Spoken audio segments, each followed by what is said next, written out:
ముఖ్యమంత్రి గారి ఇంట్లో నిన్న పెళ్ళైంది సార్. లంచ్ కొరకు చాలా వెయిట్ చేస్తున్నారు.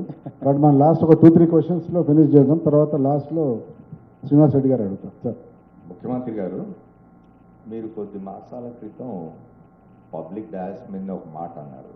అంటే ఢిల్లీ పోతే వీడు చెప్పులు ఎత్తుకోబోతాడేమో అని భయపడుతున్నారు మమ్మల్ని చూసి అన్నారు. ఆ పరిస్థితి ఏమన్నా మారిందా? ఎందుకంటే ఇప్పుడు 2 years అవుతుంది. ఇంకో నెల రోజులు అవుతే 2 సంవత్సరాలు పూర్తి అవుతుంది కాంగ్రెస్ మళ్ళీ అధికారంలోకి వచ్చి. మీరు తర్వాత 8 సంవత్సరాలు ఎట్లా డెవలప్ చేయబోతున్నాం రాష్ట్రాన్ని అని చెప్పినారు. ఈ 2 సంవత్సరాల కాలంలో గుణాత్మకంగా ఆ పరిస్థితిలో మార్పు ఏమన్నా వచ్చిందా? ఇప్పుడు ఢిల్లీ పోతే మిమ్మల్ని చూసి మీ మంత్రులను మీ అధికారులను చూసి చెప్పులెత్తుకుపోయేవాళ్ళు అని భయపడకుండా ఉండే పరిస్థితి వాతావరణం ఏమైనా ఏర్పడిందా? వచ్చింది. ఇప్పుడు ఆ మార్పు వచ్చింది కాబట్టి పనులు కదులుతూ ఉన్నాయి. ఇప్పుడు ఒక నమ్మకం వచ్చింది, వీళ్ళు వాళ్ళలాంటి వాళ్ళు కాదు అని. ఇంకా బాగా చేస్తారు అనే దానికి ఇంకా కొంచెం ముందుకు తీసుకెళ్ళాలి. పాతోళ్ళు కొత్తోళ్ళు కొంచెం తేడా ఉంది. వీళ్ళు పర్వాలేదు, వీళ్ళ నమ్మొచ్చు, ఇంట్లోకి కూడా రానియొచ్చు, లోపలికి పిలిచి కూర్చోబెట్టి వాళ్ళు చెప్పేది వినొచ్చు అనే కాడికి వచ్చింది. ఇప్పుడు వింటున్నారు. వినడం వల్లనే చాలా వరకు కొన్ని సమస్యలకు అనుమతులు తీసుకొని వచ్చినాం. పరిస్థితుల్లో మార్పు వచ్చింది. ఇక అది వేగంగా పరిగెత్తాలి. ఆ వేగంగా పరిగెత్తించడానికి ప్రయత్నం చేస్తున్నాం. అందుకే ఒక నమ్మకంతోనే ప్రజలకు చెప్తున్నా, రాబోయే 8 ఏళ్లలో మన ప్రణాళికలు ఇవి. మనం ఒక గొప్ప నగరాన్ని కానీ గొప్ప అభివృద్ధి గ్రోత్ ఇంజన్ కింద రేపు భవిష్యత్తు ఆదాయాన్ని 2034కి $1 trillion ఎకానమీ, 2047కు $3 trillion ఎకానమీ కింద రాష్ట్రాన్ని అభివృద్ధి చేస్తామని నాకు సంపూర్ణమైన విశ్వాసం వచ్చింది.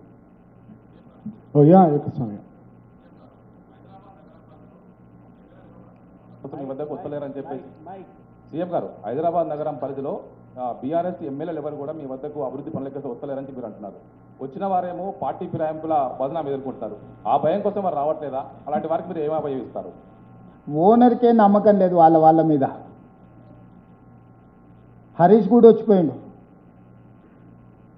హరీష్ కూడా నన్ను వచ్చి అసెంబ్లీలో కలిసి ఏవో ఇష్యూస్ ఉన్నాయి ఇది చేయమన్నాడు. మొన్న మున్సిపల్లో 2700 కోట్ల రూపాయల నిధులు ఇచ్చిన మున్సిపల్ కార్పొరేషన్, సిద్దిపేటకి ఎన్ని వచ్చినాయి, గజ్వేల్కి ఎన్ని వచ్చినాయి, కేటీఆర్ ఉన్న కాన్స్టిట్యున్సీలు ఎన్ని వచ్చినా మీరు లిస్టు తీసుకోండి. ఎక్కడన్నా డిస్క్రిమినేషన్ చూపించినాం ఒకసారి చూడండి.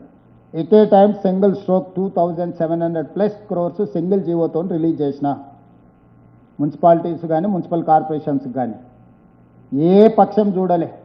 యంగ్ ఇండియా ఇంటిగ్రేటెడ్ స్కూల్స్ ఇచ్చిన. నేను ఒకటే సూచన చేస్తున్నా, వచ్చి కలిస్తే మీ వాళ్ళు మిమ్మల్ని నమ్మరేమో కానీ మాకేమో అట్లాంటి ఆలోచన లేదు. రాండి, మీరు ఎమ్మెల్యేలుగా మీ ప్రజలకు మేలు చేయండి అని నేను విజ్ఞప్తి చేస్తున్నా. ఇప్పుడు కూడా నేను చెప్తున్నా, ఎవరైనా రావచ్చు, ఎవరైనా కలవచ్చు, ఎవరైనా ప్రజల సమస్యలు చెప్పవచ్చు. చేయగలిగినవి తప్పకుండా ఈ ప్రభుత్వం చేస్తుంది.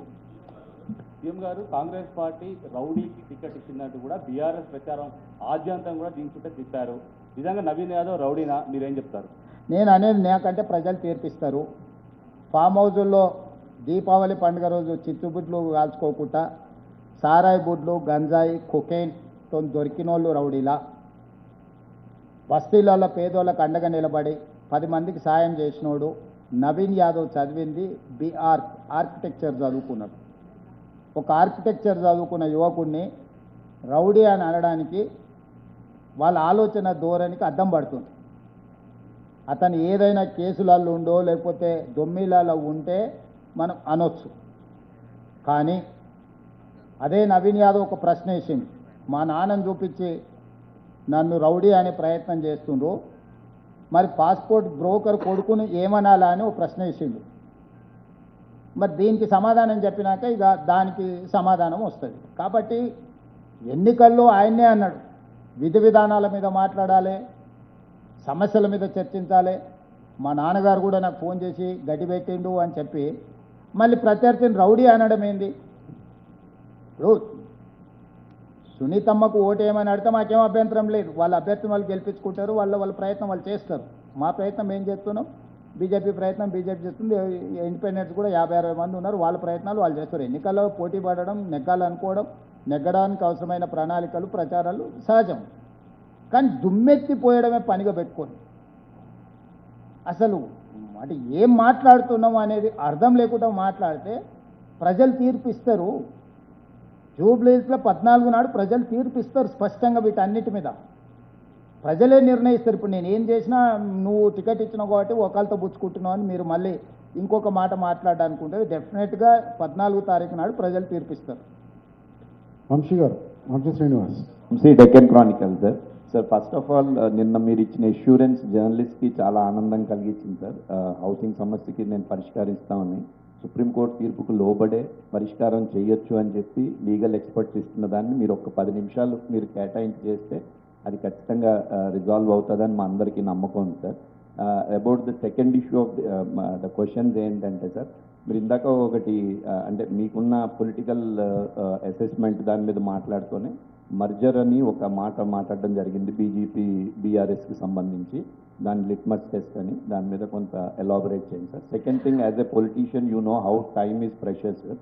మీరన్న time will quickly roll out. మీ ఫ్లాగ్షిప్ ప్రోగ్రామ్స్కి సంబంధించి ఇప్పుడున్న మనీకి అంటే లైక్ మోసీ కానీ ఫ్యూచర్ సిటీ కానీ ఇంకేదైనా సరే, ప్లస్ ఇప్పుడున్న ఫండ్స్ షార్టేజ్ దానికి సంబంధించి కానీ anything new method of fund రైజింగ్లో ఏమన్నా ఆలోచించి చేసి ప్రయత్నం చేసి దాన్ని కంప్లీట్ చేస్తే మళ్ళీ మీరు అన్నట్టు నెక్స్ట్ ఎలక్షన్లో మీరు వాళ్ళని ఇంకొక మ్యాండేట్ అడగడానికి ఉంటుంది కాబట్టి అట్లాంటి ఆలోచన ఏమన్నా ఉందా? ఫైనాన్షియల్స్ మీద చాలా డీటెయిల్ వర్కౌట్ జరుగుతుంది.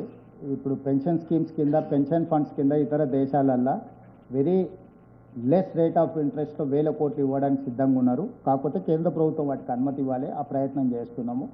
రెండవది సెల్ఫ్ ఫైనాన్సింగ్, అంటే ఆ డెవలప్మెంట్ వల్ల వచ్చే రియల్ ఎస్టేట్ డెవలప్మెంట్ ఏదైతే ఉంటుందో, మనం ఒక ప్రాంతానికి అభివృద్ధిని తీసుకెళ్తే ఆ ప్రాంతంలో ఉండే భూముల విలువలు లేకపోతే అక్కడ ఉండే ప్రభుత్వ భూముల విలువ పెరగడము, వీటన్నిటిని కూడా ఇంపాక్ట్ ఫీజు కింద కొంత మనం కలెక్ట్ చేసుకొని దాన్ని ఒక ఇన్కమ్ జనరేషన్ కింద మూసీ రివర్ డెవలప్మెంట్ ఫ్రంట్లో నైట్ ఎకానమీని ఓపెన్ చేయాలనుకుంటాం. డే లాంగ్ జరిగే సిటీ వేరు, రివర్ ఫ్రంట్లో రాత్రి మొత్తం ఓపెన్ పెట్టడం ద్వారా నిరుద్యోగ యువకులకు ఉద్యోగ ఉపాధి అవకాశాలు కల్పించడమే కాకుండా స్టేట్ ఎకానమీని ఇంప్రూవ్ చేసుకోవడానికి ఇట్లాంటి కొన్ని ప్రణాళికలతో వస్తున్నాం. తొందరలోనే ఆ విజన్ డాక్యుమెంట్తోని రావడం జరుగుతుంది.